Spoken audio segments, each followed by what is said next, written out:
Hi, I'm Jeanette Roche. This is Bridge City News. Here are some of the stories we have lined up for you tonight. An 8.8 magnitude earthquake hits Russia's far east, sending tsunami waves crashing into Hawaii and Japan. It sparked evacuations and warnings across the Pacific, including Vancouver Island. Plus, 9 candidates vying for the federal seat of Battle River Crowfeet squared off in a debate Tuesday night, including Conservative leader Pierre Poilievre. And a grand jury indicts the father of a 9-year-old Montreal girl found dead in New York State. Your nation. Your province,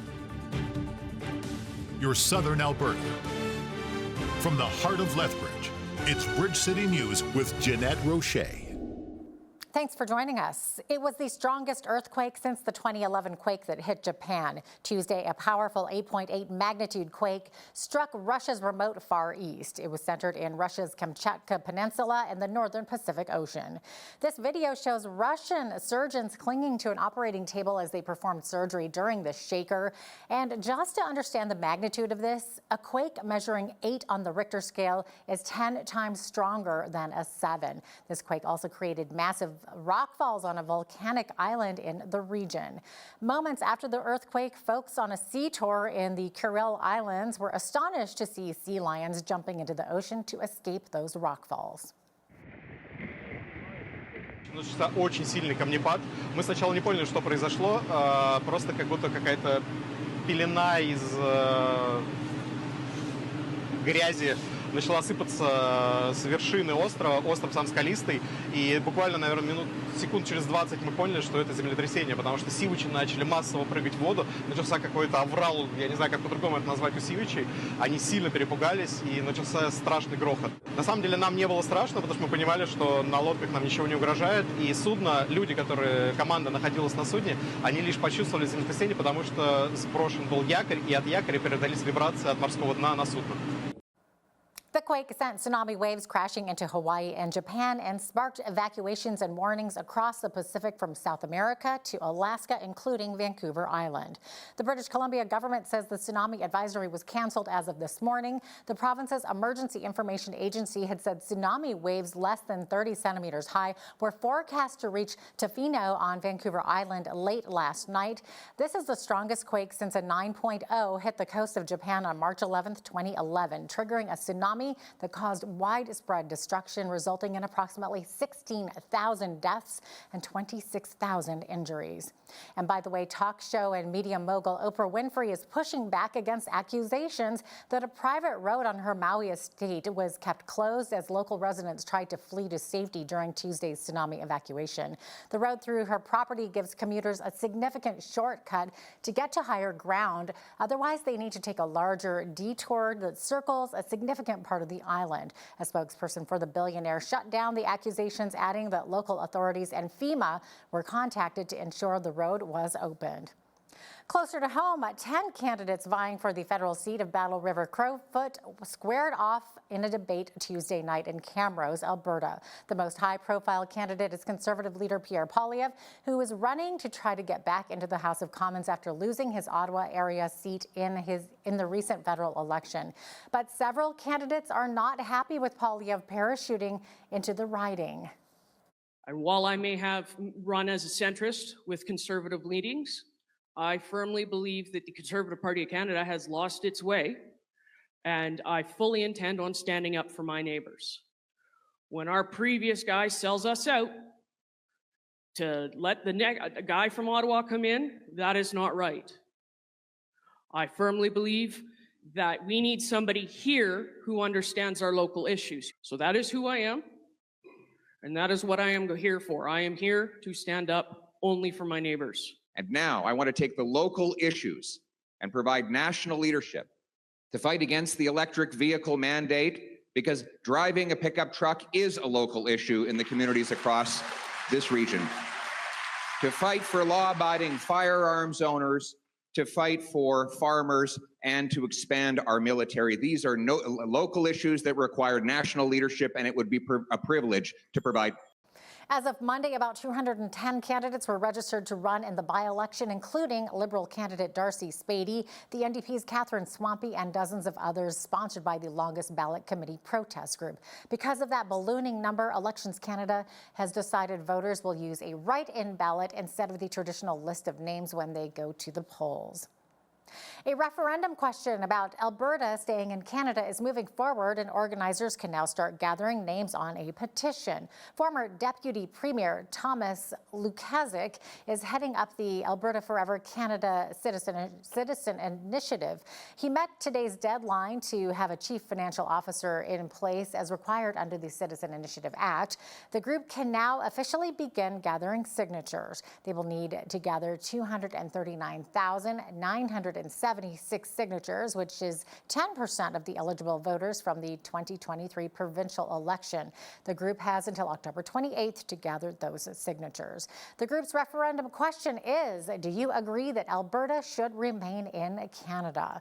The head of the Ontario Crown Attorney Association accuses politicians, the media, and members of the public of attacking the justice system. Donan Kelway calls the recent responses to two high-profile criminal cases, quote, affronts to the rule of law. She specifically mentions cases linked to the Freedom Convoy and a recent Hockey Canada trial and the criticism that they received. Several Conservative MPs have attacked the Crown's approach to sentencing two key organizers of the Freedom Convoy, while a recent Toronto Star opinion piece questioned why female lawyers would represent men accused of sexual crimes in the Hockey Canada trial.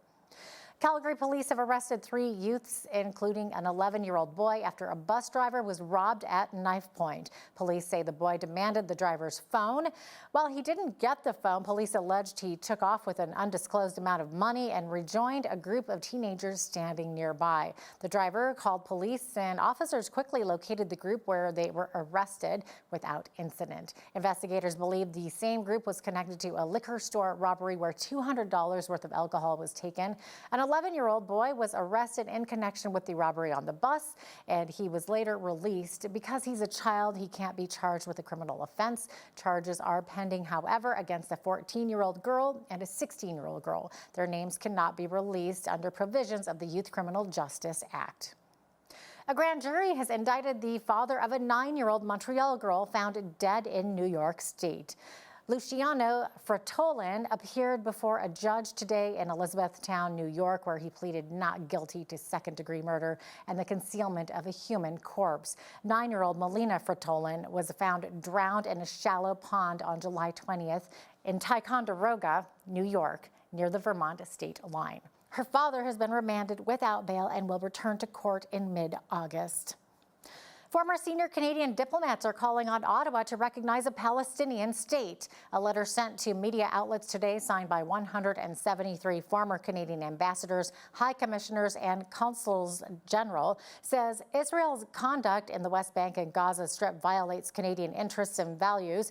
It's calling on Ottawa to impose a full arms embargo on Israel and to give notice it will suspend its trade agreement with the country if it does not change its course. Canada co-signed a statement with the allied countries Tuesday to express a willingness to recognize the state of Palestine as an essential step toward a two-state solution. U.S. senators are pushing the Trump administration to step up its role in addressing suffering and starvation in the Gaza Strip. 40 senators have signed a letter urging the resumption of ceasefire talks. Well, we need to get more food in. I understand Israel's concern. Hamas is they have no cash flow anymore. They get no money from Hezbollah. They get no money from Iran. So a lot of the money that Hamas makes, they take the food that's meant for their people and they sell it, or they sell it back to their people at ridiculous prices. These are really bad people. I've not been to Gaza, so until you get there, I guess you don't know exactly what's going on. But You don't want people at war. You don't want people starving. At the same time, I've been over to Kfar Aza. I've been in Israel, Kfar Aza, which is half a mile from Gaza. I watched what happened to people because of what Hamas did. It's despicable. Hamas could end this today. We have to be sure that we address the suffering in Gaza, that there's innocent people, again, being tortured by Hamas and used by Hamas. We need to get that humanitarian aid in, relieve the suffering, and we have to find that path forward for the day after. We can and we must do all of it. And there's a part in it for Israel, and there's a part in it for Hamas, and there's a part to play for our partners and allies. U.S. President Donald Trump expressed concern Monday over the worsening humanitarian situation in Gaza and broke with Israeli Prime Minister Benjamin Netanyahu's claim that people are not starving there. Today is World Day Against Trafficking in Humans, and Canadian country music star Paul Brandt is once again reminding everyone why it's important. Brandt is also co-chair of the Alberta Centre to End Trafficking in Persons. He says we need to remember that behind every statistic is a person, someone's child, friend, or loved one exploited through force, fraud, or coercion. Brandt is also co-founder of the hashtag Not in My City. That organization has launched an airport sign campaign with signs like this one now on display in a growing number of airports across the country, including Lethbridge. Brandt says human traffickers use airports and transportation corridors to move their victims. He says these signs create awareness and send a powerful message to victims that we see you, we believe you, and help is available. Lethbridge police are urging residents to obey the rules of the road and construction zones after issuing multiple tickets and warnings to drivers on and near Whoop-Up Drive. Construction and rehabilitation work on Whoop-Up has closed multiple lanes and exits for commuters traveling on Whoop-Up Bridge, which will be in place until September. However, LPS says the amount of traffic offenses they've issued since last week has been surprising. BCN's Landon Hickok is on location with more. The Traffic Response Unit for the Lethbridge Police Service has been cracking down on various traffic violations such as speeding and illegal U-turns while Whoop-Up Drive behind me undergoes rehabilitation work for the summer.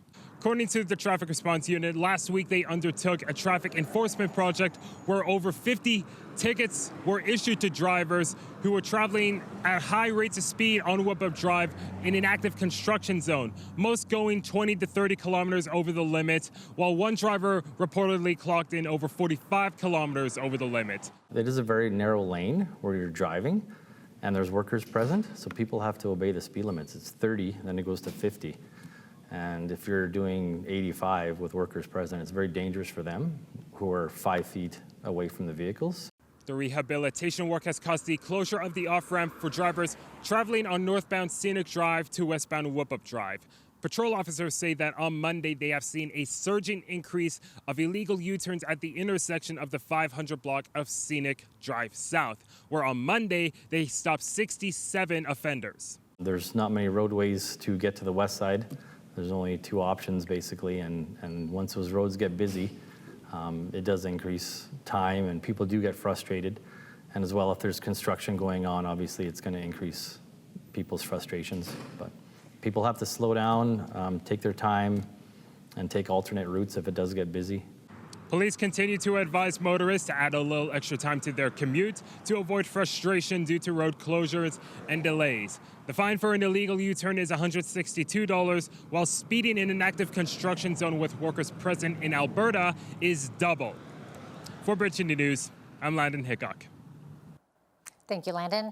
Tourism Lethbridge is pleased with the early response to its new app. The Explore Lethbridge app, which launched in June, has more than 300 users already signed up. Dominika Wojcik at Tourism Lethbridge explains the app was originally developed for the frontline workers to get them engaged with our attractions and have answers when visitors ask them questions.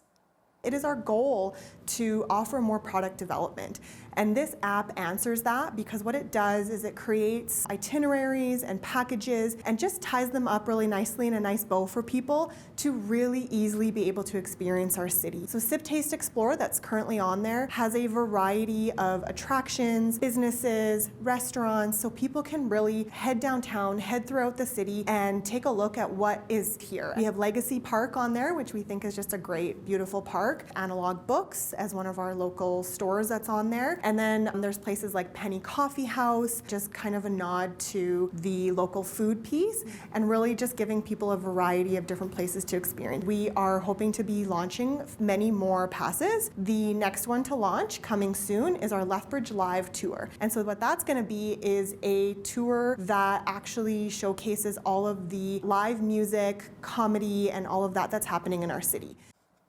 You can learn more by going to explorelethbridge.app.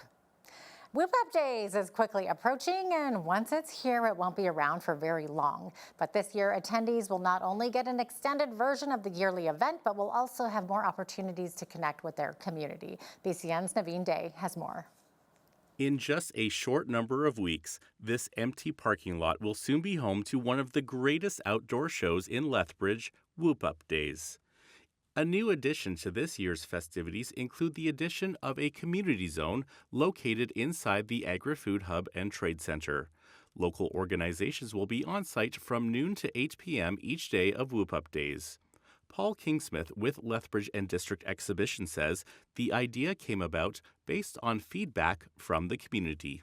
They want to see the groups, the organizations, the charities that are part of our community better represented in this event, knowing that it's one of the biggest events in the city each year. So we looked at that. We said what we can do is offer these groups space in our marketplace to come engage with people in the community and show what they're all about and promote themselves a little bit. Another addition this year is something called Whoop Up Wrap Up, which gives attendees an extended experience of Whoop Up Days. It's an idea that was actually brought to us by West Coast Amusements, our Midway operator. Their schedule changed a little bit, and they had a Sunday available, which hasn't been available to us for many years here in Lethbridge. So we said, yeah, let's give it a shot. Let's see if the community wants some more of that Whoop Up Days action. So we'll be open on the Sunday. It'll be not quite the full Whoop Up Days experience. It'll be mainly focused around the Midway, the food trucks, and the beer garden, so a bit of a reduced experience. But with that, it's only a $5 admission. You get to come in. The whole Midway is set up. Whoop Up Days runs August 19th to 23rd. For Bridge City News, I'm Naveen Day. Thank you, Nav. Can't wait for that. Well, hot weather means lots of people are out enjoying rivers, lakes, and the ocean. As the August long weekend approaches, the Life Saving Society is reminding parents and caregivers to guard against any distractions when their children are swimming or playing near water. In 93% of the drowning deaths in children under 5, supervision was either absent or distracted. So this can mean that a child gained access to the water while a parent or guardian wasn't with them. It can also mean that somebody looked away for just a second. Drowning is fast and it is silent, and it can happen before you even realize it, which means that we have to have our eyes on our kids at all times. We often hear of people, who've quickly checked their cell phone or turned to put sunscreen on another child. You could even be doing up a life jacket for one of your kids while your other kid impatiently jumps in and starts to drown. It has to be constant, direct, vigilant supervision. Parents need to be sober. There is no room for alcohol when your kids are swimming or when you are swimming. And we need to always be within arm's reach so that you can grab onto your little ones at any moment. We've been hearing more and more about distracted parents, and we know that children are drowning while people are distracted. Phones have no place near the water. If you are going swimming, leave your phone somewhere on a table, face down. Make sure you can call 911 if you need to, but do not have your phone in your hand. Do not look at it. Keep it away from you. Very good reminder for parents of young children there, and I'm sure we'll be seeing a lot of cooling down in the water over the next couple of days as it's going to be getting very warm, so keep those tips in mind. I will be right back with your full weather forecast.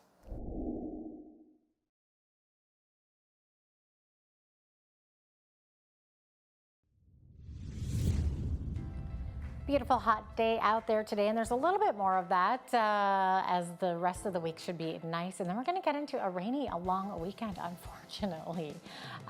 Okay, so 28 degrees for the high Thursday, which was what we had today.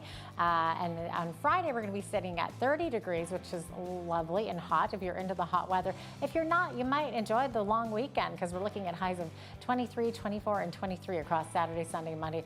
Showers actually beginning Friday night, 60% chance of showers, and then right through that whole weekend, about 30% chance of showers. And then Tuesday, we're back at work, high of 25 degrees. Of course, that's always how it is, a mix of sun and cloud. So average high for this time of year, 26 degrees. Average low, 11 degrees.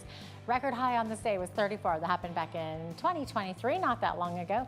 And in 1933, we saw the record low, which was only 2 degrees. Sun rose this morning at 5:59, sunset this evening at 9:16. So we're sitting at 15 hours, 18 minutes of daylight, 2 minutes shorter today than yesterday. On the west coast tomorrow, sunshine in Victoria, high 24. I could see some onshore winds by the water there. 24 degrees in Vancouver with mainly sunny skies, hazy conditions as well. Heat warning in effect for Edmonton, high of 30 degrees, fog dissipating in the morning and mainly sunny skies. Same thing in Calgary, fog dissipating in the morning, sunshine though, and a high of 28 degrees. As we look to the rest of the prairies, Regina and Saskatoon sitting at, well, 28 in Saskatoon, Regina in sitting at 27, excuse me. Starting out sunny, could see a risk of thunderstorms later on in the day there in Regina, high of 26 degrees in Winnipeg. Winnipeg under that air quality warning and could see widespread smoke tomorrow underneath all that sunshine. Okay, as we get to the central part of the country, we're looking at heat warnings in effect for Toronto and Ottawa. Also could see a slight chance of showers there in Toronto, high of 23 degrees. 23 also expected in Ottawa, and Montreal sitting at 21 tomorrow. Looking into the Maritimes, Fredericton under a severe thunderstorm watch this evening, but tomorrow seeing a mix of sun and cloud, high of 23 degrees, 26 for the high in Halifax with the chance of showers, 22 for the high in Charlottetown tomorrow, and 22 also in St. John's. Could see a bit of shower activity there. There you have it. That is your forecast. Interest rates in Canada are holding steady for now, with the Bank of Canada's Governor Tiff Macklem describing the unpredictable outlook for United States trade policy and saying that it may be hard to restore trust in our neighbors to the south. Macklem made the remarks at a press conference on Wednesday after the Bank of Canada opted to keep its overnight benchmark at 2.7%, as most economists had expected. Today, Governing Council held the policy interest rate at 2.75%. This decision reflects three main considerations. First, uncertainty about U.S. tariffs on Canada is still high. Discussions between Canada and the United States are ongoing, and U.S. policy remains unpredictable. Second, while U.S. tariffs are disrupting trade, so far Canada's economy is showing some resilience. And third, inflation is close to our 2% target, but we see evidence of underlying inflation pressures. There's also uncertainty about how businesses and individuals in Canada and the United States will adapt to this new trade environment. The increases we've seen in U.S. effective tariff rates are less than what was threatened, but they are still outside post-war historical experience. Mortgage specialists are welcoming the hold on interest rates from the Bank of Canada, particularly as a trade war continues to brew between Canada and the United States. As the central bank holds its lending rate steady, Canadians with both variable rate mortgages and fixed rate mortgages can expect their payments to remain status quo. According to ratehub.ca, consumers can expect to see pressure added to fixed rate mortgages. Prospective and seasoned homeowners are also advised to take advantage of low rates by rate hold or pre-approval, regardless of the type of mortgage. Now here's a look at today's markets. The TSX was down 169 points on the day to finish at 27,369. The Dow was down 171 to 44,461. The S&P 500 was down 7 points to 6,362, and the Nasdaq was up 31 points to 21,129. West Texas Intermediate oil was up $1.09 to $70.30 US per barrel. Natural gas was down 13 cents to $3.01 US. Gold was down $50.89 to $32.75.50 US an ounce, and silver was down $1.09 to $37.12 US an ounce. Feed wheat is at $7.62 per bushel, barley is at $6.16. Canola is at $15.80, and corn is at $7.29 per bushel. Live cattle are up $3.35 to $2.3307. Feeder cattle are up $2.75 to $3.3895, and lean hogs are down 22 cents to $107.02. All of those are August contracts. And the Canadian dollar was down slightly over the past 24 hours and currently sits at 72.30 US.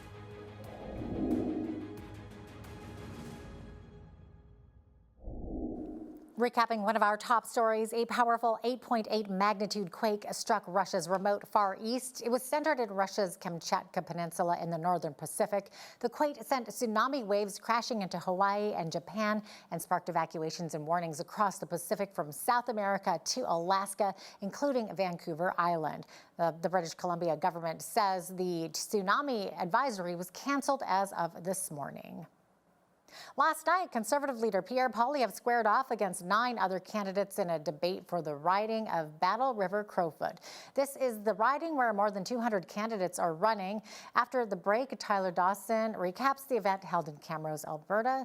Also, when you see news happening in your community, be sure to send us an email at info@bridgecitynews.ca. You can also visit our website or our YouTube channel anytime to check out more of our stories and interviews.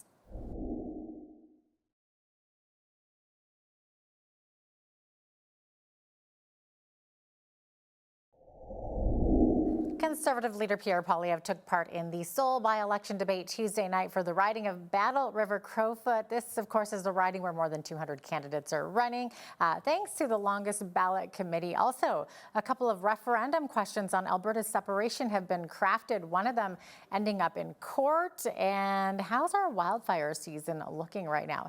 To chat with me about these issues is our Alberta legislative correspondent for the National Post, Tyler Dawson, who joins me once again. Tyler, welcome.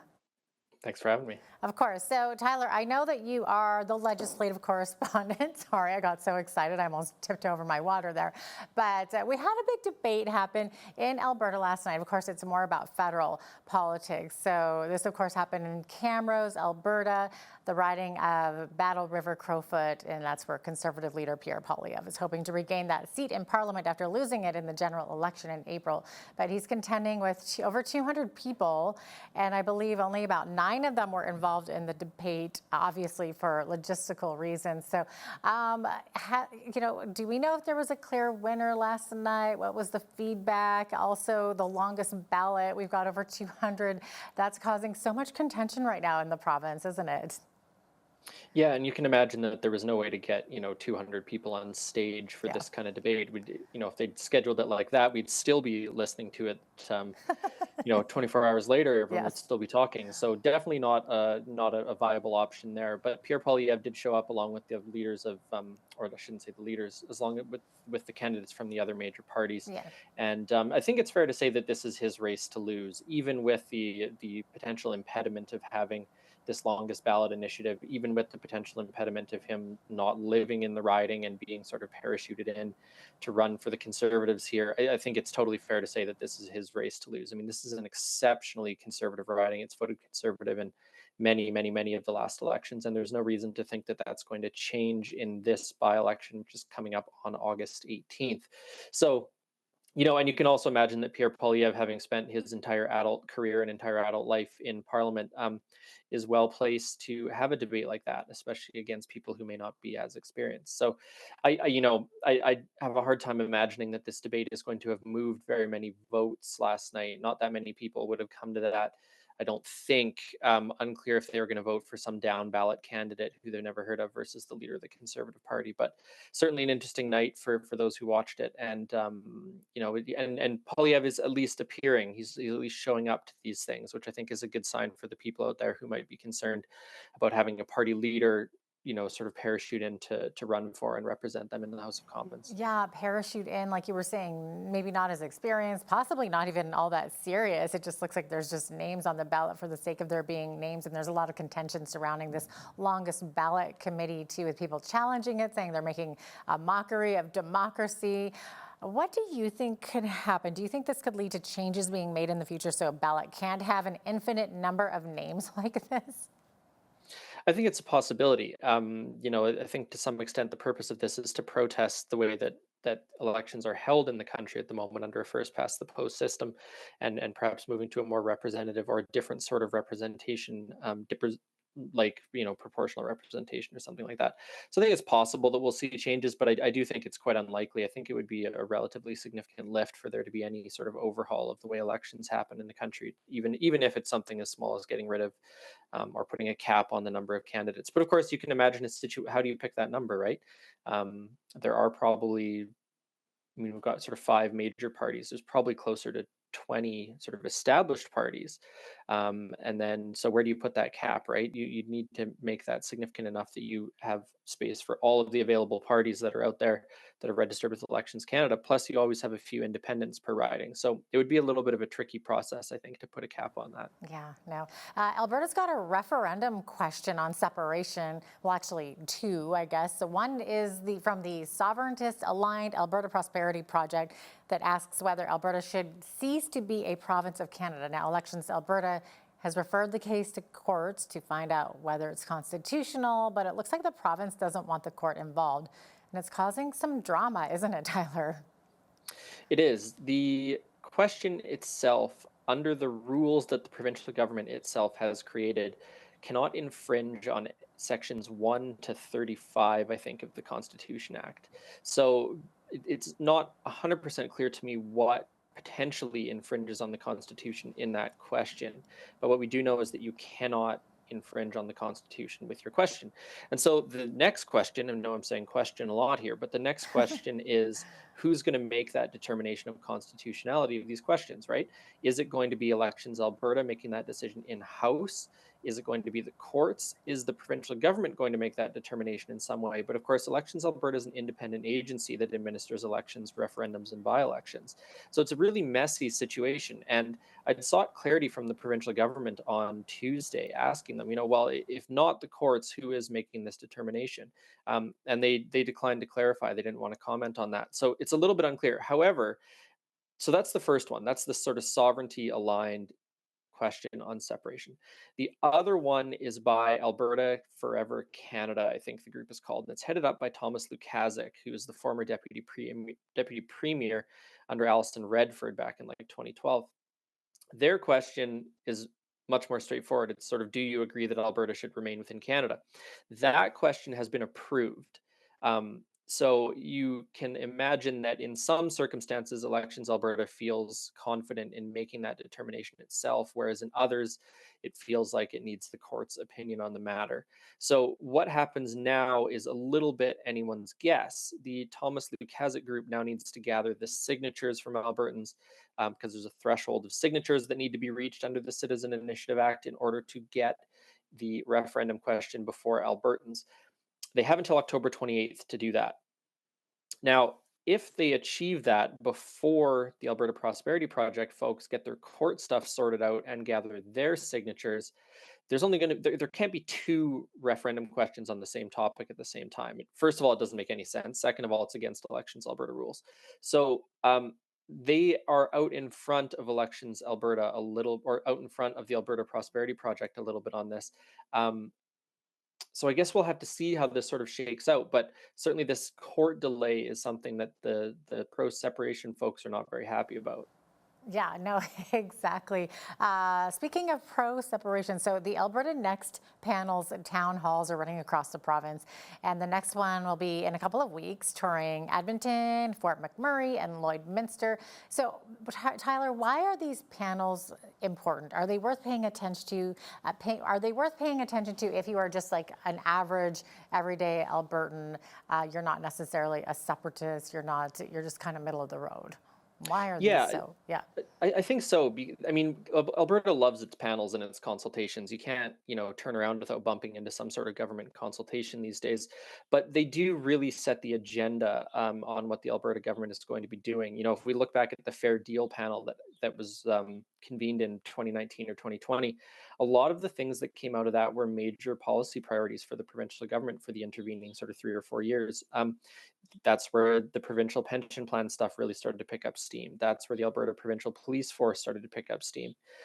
There's been a bunch of other things that were less well publicized and less controversial that were done as well. So the things that are being discussed by the Alberta Next panel are things that this government is considering. They are things that this government could go ahead with. And even if the government decides not to pursue something that comes out of it, there's also the possibility that, as we just talked about, someone could force a referendum on the subject under the Citizens Initiative Act. So I think it's definitely worth paying attention to. This is, in some ways, an exercise in figuring out what Albertans want. In some ways, this is an exercise in blowing off some of that separatist steam by giving a sort of a direction to some of that anger. But it is also, at the end of the day, going to produce a report that is going to inform what this government does in the years leading up to the next election. It will probably inform parts of their election platform in 2027. So I think it's certainly worth paying attention to. We're going to switch gears here, getting off of election topics here. Tyler, it's summertime, and that means getting out on the water. And a lot of people have boats, but the Alberta government is considering a special pass for watercraft in the province, which it says will prevent the spread of invasive species like zebra mussels. And Tyler, it's my understanding that this could include boats of any kind, like canoes and even kayaks.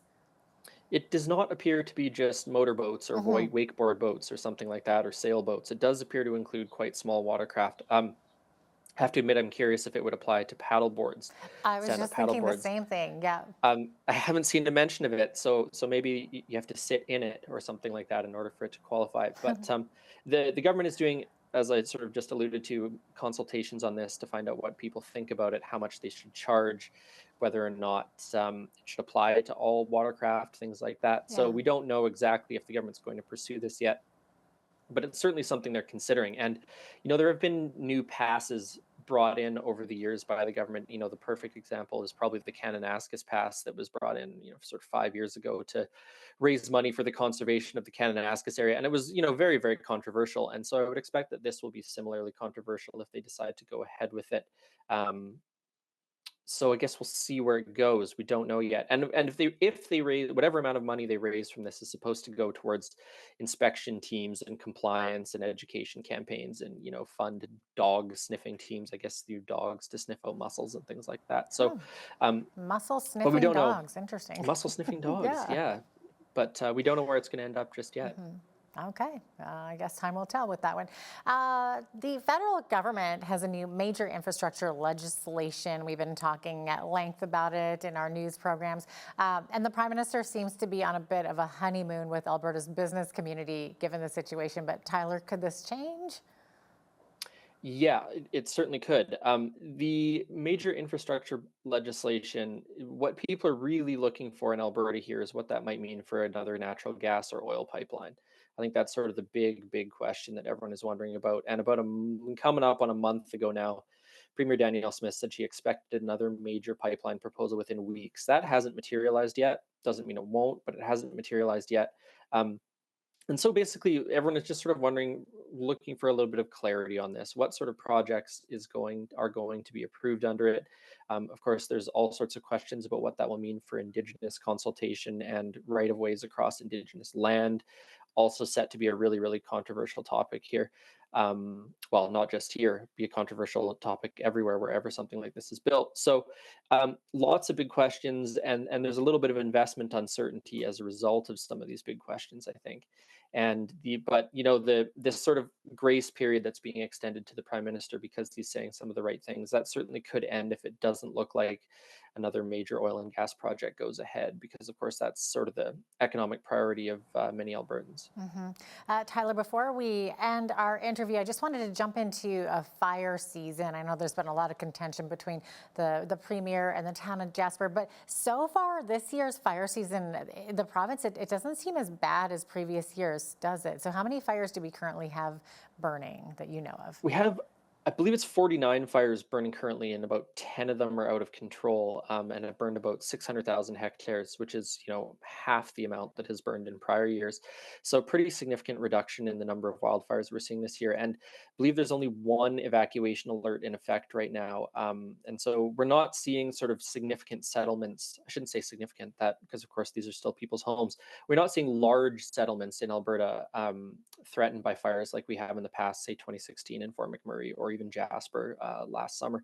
But they're certainly still out there, but it does seem to be a more manageable wildfire season than in the past. All right, Tyler, thanks. Looks like we're about out of time here, but appreciate having you on once again. Always a pleasure. Thanks for having me.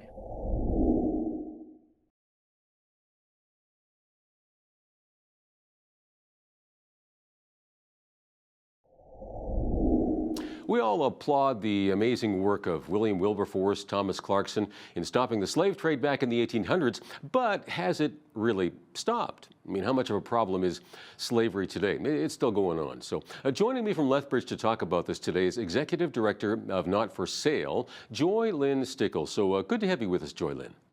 Oh, thanks for having me on.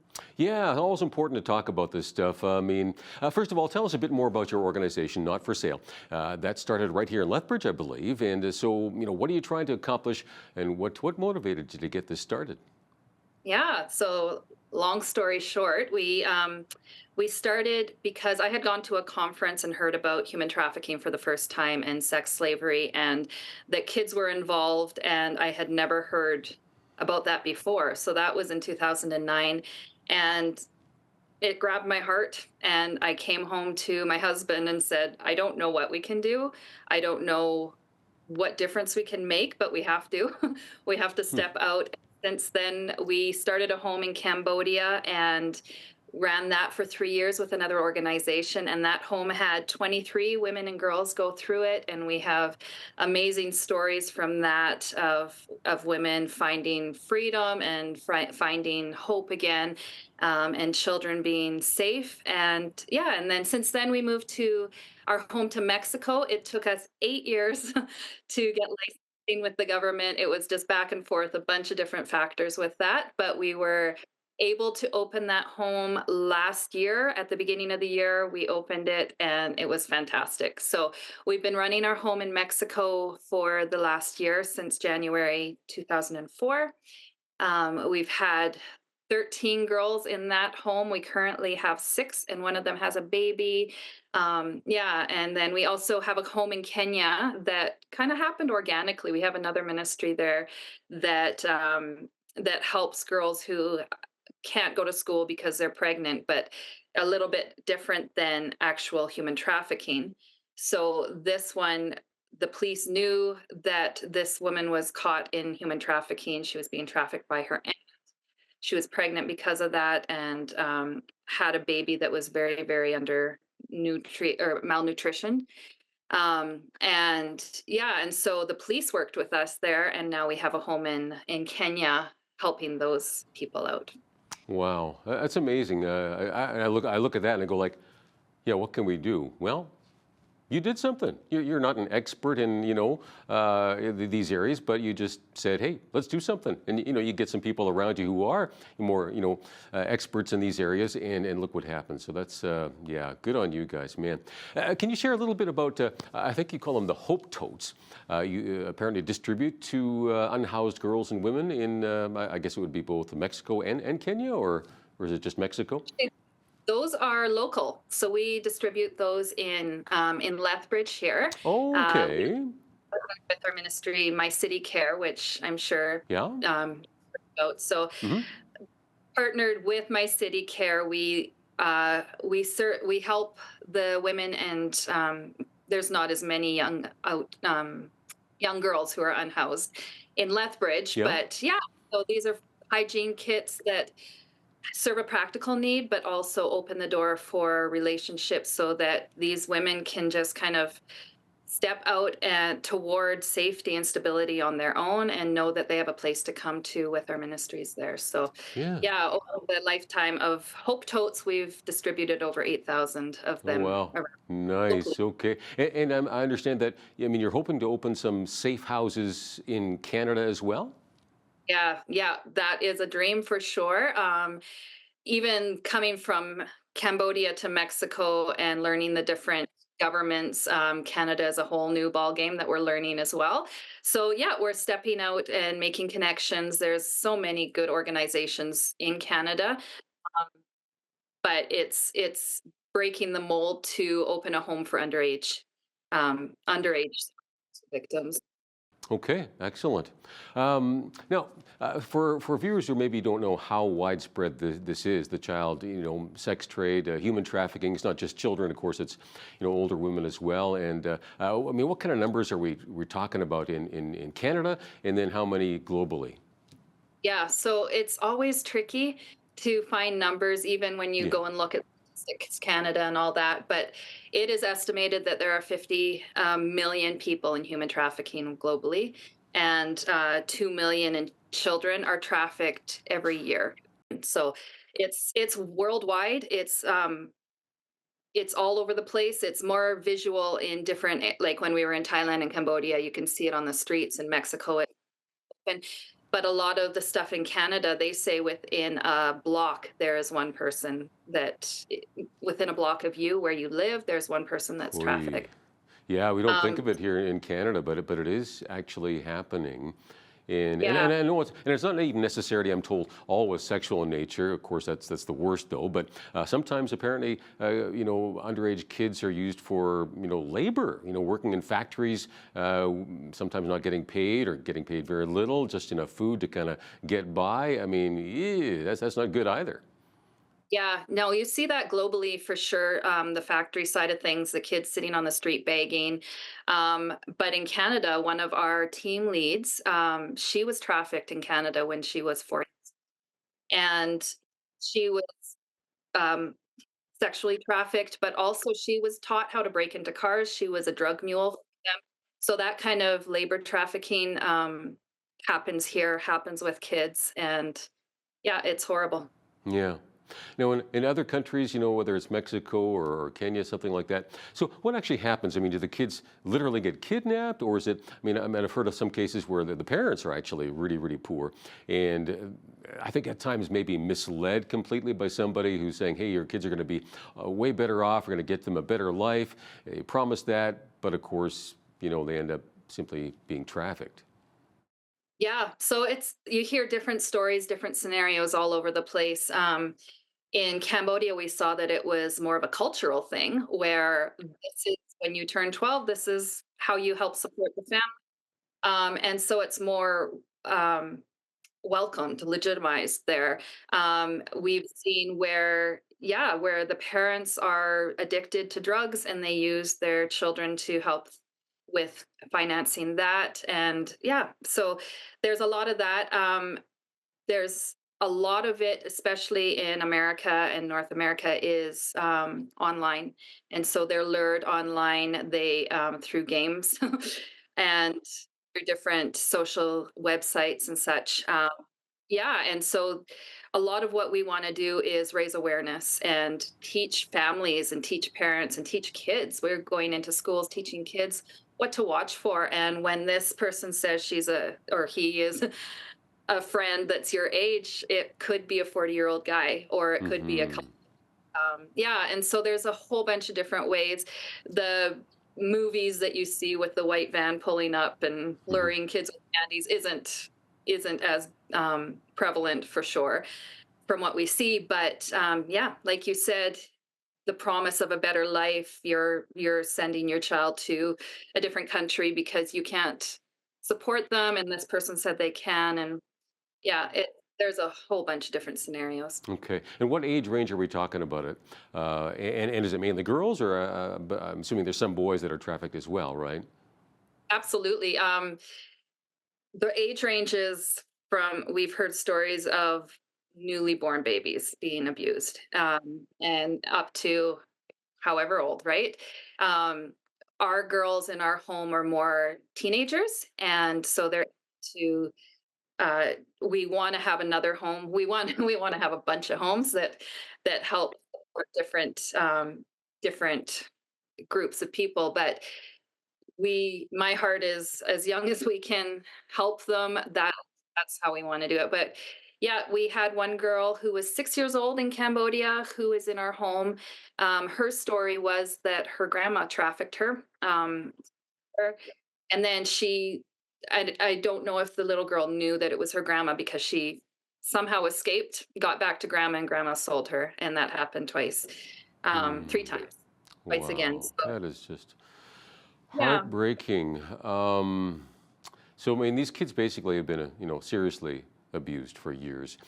So that's going to have a severe impact. I mean, not just on their physical bodies, but I'm thinking, their emotional, mental, and spiritual health, right? So, what do you do to bring restoration to these kids? The biggest thing is to have a home that they have a safe family. And obviously, we are a faith-based group, so that we know that Jesus is a hope for these girls. But in Mexico, we have psychologists, we have doctors, we have house that are part of their network there, that they are able to have access to counselors and different things. And we know that it's not going to be an overnight thing that, okay, you're rescued, you're safe here, Right. you're going to be right. There's lots of trauma that goes through, and you see it differently with different girls. One of our girls that we rescued, she was unvocal for months. She wasn't able to talk. She didn't know how to use the washroom. She didn't know how to use utensils. And so it took a while to kind of just surround her, let her know she's safe, just continue to be constant and stable for her, and she's doing beautifully, and she's still in our home. Wow. And is this like a partnership with local churches then, like in Mexico, or like who actually gets the hands on? I mean, of course, there's probably some government people, like you say, psychologists and so forth, and doctors. Yeah. So the way our home works in Mexico is Not for Sale has their own home. We hire local ladies who live in the home around the clock. There's schedules and different things. So that's our home. But the way that the kids they come to us is through child and family services. So we don't actually go out at the moment and rescue. It's from situations. That's a whole other ball game that you've got to have some unique skills and frankly be willing to risk your life doing it. Yeah. Wow. Okay. And do the kids learn some skills, pardon me? Like, I mean, they're going to need to be earning a living at some point as well, right? Or maybe they, I don't know if they go into the adoption system. I'm not sure what happens. Yeah. So when we were in Mexico, or sorry, when we were in Cambodia, we had a trade that the women and girls learned. They actually sewed all the costumes for the Australian ballet. So they had a contract with that. And then we've seen other ones that they open up a cafe or a barbershop or a bakery or something. That's our heart. We would love to do that. Our girls are younger now and all going to school. So that's one of the dream homes or dream projects that we have in Mexico, is to have a place where, these girls can learn a trade and have a place that when they're 18, they don't have to feel like they have to be out of our family. Yeah, okay. How long does it take? I mean, I'm assuming it probably varies from child to child, person to person, to recover though, and do they fully recover? You have stories of kids, now they're becoming adults and they're fully integrated back into society. Yeah. So one of our girls in Cambodia came through the home and ended up marrying a pastor, as a pastor's wife over there, and it's just using her experience to help others. So we've seen that for sure, and like you said, it does vary for sure for girl and different situations and all that. So it's hard to say, but we know that the hope is Jesus. We know that if we can surround them with love and safety, then that's a way better chance of actually healing the trauma. What can viewers do to help stop human trafficking? Again, most of us aren't going to get out there, and physically rescue kids, dangerous thing, right? But what are our options? So locally in Alberta, we have different locations that you can hands-on help. We do markets that we need volunteers. So we need people who have a heart for this and have time that they can volunteer. Definitely donating is a huge part. We can't do this without our donors. And it takes quite a bit to run a home in Mexico and to give these girls what they need for safety. Awesome. Thank you so much for sharing and for what you're doing today. My pleasure. Thank you for having me. That's good stuff, isn't it, what they're doing? If you want to be part of it, check it out, Not For Sale, all right, .ca. Joylyn Stickle, the Executive Director of Not For Sale. I'm Paul Arthur, and on behalf of all of us here at Bridge City News, thank you so much for watching today.